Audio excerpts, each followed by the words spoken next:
अलिल्लुटाङ्गणवन्देन चारण बाहिन रूप तुझे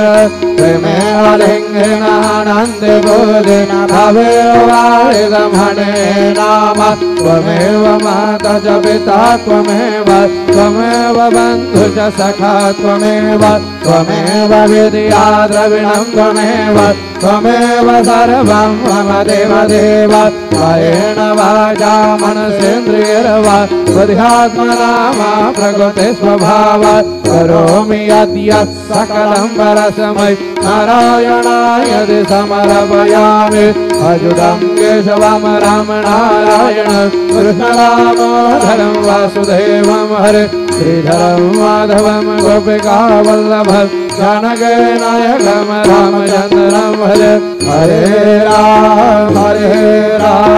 राम राम हरे हरे हरे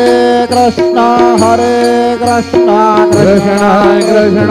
हरे हरे श्री गुरुदेव दत्त अनंता तुलाते कसेरे स्तवावे अनंता तुलाते कसेरे नमावे अनंता मुखांता शेषगाता नमस्कार साष्टांग श्री साईनाथा।